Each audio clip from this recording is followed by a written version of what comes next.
यदि अभी भी आपके पास 2000 के नोट है तो आपके लिए यह खबर बहुत ही महत्वपूर्ण है। आरबीआई द्वारा दी गई सुविधा के अनुसार आप डाक विभाग के माध्यम से 2000 के नोट को जमा करा सकते हैं। हालांकि इसके लिए आपको कुछ नॉमिनल राशि का भुगतान करना होगा। आइए हम आपको बताते हैं नोट जमा करने की पूरी प्रक्रिया। दरअसल रिजर्व बैंक ऑफ इंडिया द्वारा डाक विभागों के रीजनल ऑफिस में भी इन नोटों को जमा करने की सुविधा दे दी है। हालांकि नोट को बदलने के लिए आपको एक छोटी सी प्रक्रिया से गुजरना होगा। इसके लिए आपको डाक विभाग के नज़दीकी पोस्ट ऑफिस पहुंचना होगा, जहां पर स्टाफ द्वारा एक फॉर्म दिया जाएगा जिसमें 2000 के नोट से संबंधित जानकारी और संख्या भरने के साथ ही आपका आधार कार्ड, पैन कार्ड और पासबुक की फोटोकॉपी देनी होगी। इसके साथ ही प्रति नोट आपको 175 रुपये की राशि का भुगतान करना होगा, जिसमें आपके नोटों का बीमा होने के साथ ही पोस्टेज का खर्चा भी शामिल है।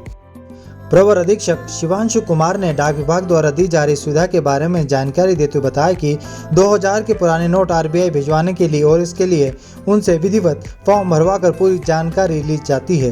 नोट वाली बीमित डाक को अन्य डाक से अलग रखा जाता है। नोट बदलने आ रहे लोगों से आधार कार्ड, पैन कार्ड और पासबुक की प्रति आवश्यक रूप से ली जा रही है। इसके साथ ही उक्त नोट को इन शॉर्ट भी किया जा रहा है।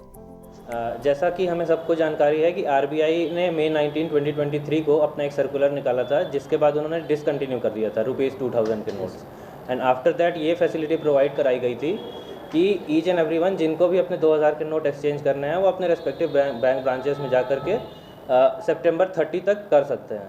लेकिन आफ्टर दैट सितंबर 30 के बाद अभी गवर्नमेंट ऑफ इंडिया और आरबीआई की एक न्यू स्कीम है, जिसके थ्रू अपने पोस्ट ऑफिसेस के माध्यम से वो अपनी ₹2000 की नोट्स जो भी हमारे कस्टमर हैं, पब्लिक हैं, वो इंश्योर्ड पोस्ट के थ्रू आरबीआई के रेस्पेक्टिव रीजनल ऑफिस में भिजवा सकते हैं। एंड वह पैसा डायरेक्टली आरबीआई के रीजनल ऑफिस में प्रोसेस होकर उनके बैंक अकाउंट में क्रेडिट किया जाएगा। तो इसकी ओवरऑल प्रोसीजर ये है कि जिनके भी पास 2000 के नोट्स हैं वह एक टाइम में maximum 10 notes that is amounting to 20,000 rupees वो अपने नज़दीकी डाकघर में जा सकते हैं लेकर के। उसमें एक बेसिक फॉर्म उन्हें भरना होगा जिसमें नोटों की जानकारी regarding their serial number etcetera देना होगा। उनको अपने बैंक अकाउंट की डिटेल्स देनी होंगी जिसमें भी उसमें उनको क्रेडिट चाहिए।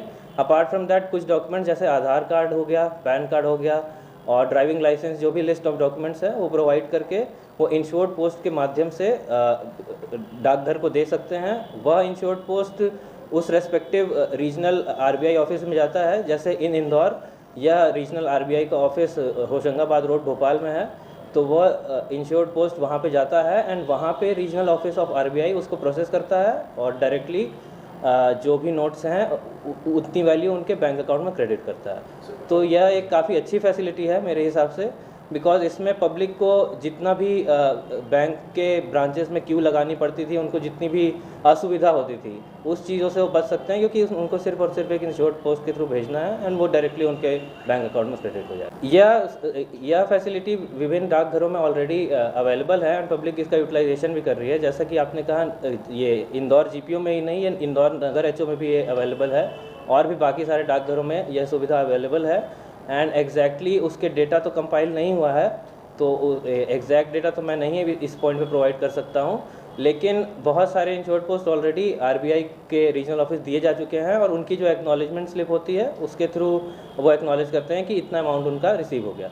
सो उसके बाद वो अभी वो क्रेडिट प्रोसीजर उनका चल रहा है।